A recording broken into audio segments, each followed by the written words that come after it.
Welcome back. Q&A series को continue करते हुए chapter 3 from a book footprints without feet, the midnight visitor. बहुत ही interesting है। अगर डिटेक्टिव्स वगैरह के बारे में आपको जानना होता है, if you are interested in such topics, ये वाला चैप्टर आपको याद होगा यार। तो चलिए शुरू करते हैं क्वेश्चन नंबर 1 के साथ। How is Ausable different from other secret agents? हमें इस क्वेश्चन में पता चल गया कि असॉबल नाम का एक कैरेक्टर है और वो एक सीक्रेट एजेंट है, पर बाकी से थोड़ा अलग है। Answer: Asobel is different from other secret agents as he does not look like a secret agent. He is very fat. तो हमें पहला फैक्टॉइड अपना मिल चुका है। He is very fat. He looks like a very simple and regular man. He does not fit any description of a secret agent. He lives in a small room on the 6th and top floor. His appearance and mannerisms do not exhibit any qualities of a spy. Simple भाषा में अगर हम imagine करो कि आपने James bond सोच लो या फिर अपने मिशन इम्पॉसिबल का टॉम क्रूज सोच लो, मतलब एकदम हैंडसम, डैपर, फिट, बढ़िया जगहों पर रह रहे हैं, बढ़िया गाड़ियों में घूम रहे हैं, एक नंबर। ये वैसा नहीं था। यही है पूरा आंसर। तो he was fat, he did not look like a spy because he looked like a regular man. He did not live a lavish life.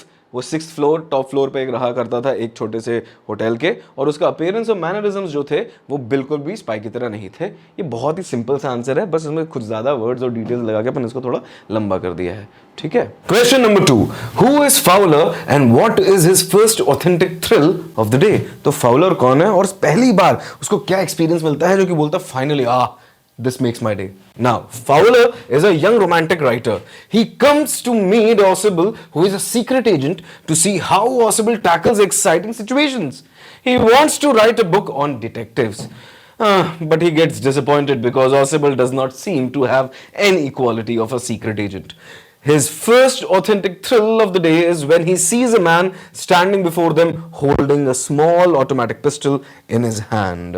तो यहाँ पे हमें ये पता चलता है कि Ausable है एक young सा writer है who has very romantic ideas, ठीक है? And he wants to hang out with Ausable, who is a secret agent, because he would like to see कि how a spy, how a secret agent actually manages, you know, all the things that happen around him. जो भी disasters वगैरह हो रहे होते हैं, जो भी missions वगैरह आते हैं, वो manage कैसे करता है। But like in the previous question में डिस्कस कि ऑसिबल जो था वो रेगुलर स्पाई जैसा नहीं था जो हमें मूवीज और टेलीविजन शोज वगैरह में दिखाते हैं। ये मोटू सा था, बहुत मोटा सा था और ज्यादा कोई एक्साइटिंग सी लाइफ वगैरह दिखती नहीं थी on the surface. So he is disappointed about that fact.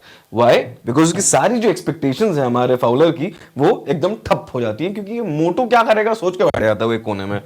But एक दिन जो कि इस चैप्टर में फीचर्ड है ना, वहां पे वो जैसे ही एंटर करते हैं तो फाइनली उसको जैसी रूम खोलता है और बत्ती जलती है तो सामने उसे क्या दिखता है? सामने एक आदमी खड़ा है with a small automatic pistol in his hand. And this is the most exciting, the first authentic thrill of the day.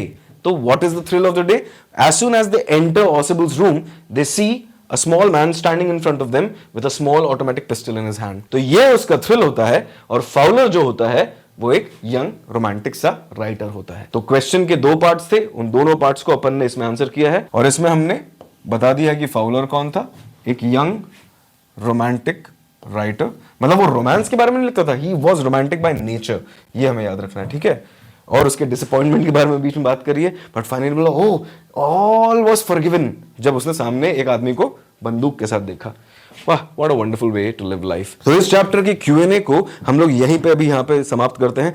बाकी जो है हमारे बाकी क्वेश्चंस इस चैप्टर के, we will deal with them in the next video. The reason is very simple, overload of information नहीं चाहिए। और अब मैं आपसे सिंपल सी रिक्वेस्ट करूंगा, कमेंट सेक्शन में ना सिर्फ एक बार अपने वर्ड्स में अगर आप इन क्वेश्चंस को आंसर कर सकते हैं तो प्लीज करिए, क्योंकि अभी तक जितनी भी Q&A की सीरीज चली है ना, उसमें आपको बार बार एक चीज कह रहा हूं कि फैक्ट्स के ऊपर ध्यान दीजिए, कीवर्ड्स के ऊपर ध्यान दीजिए, जो कि मैं आपको बार बार अंडरलाइन करके बताने की पूरी कोशिश कर रहा हूं।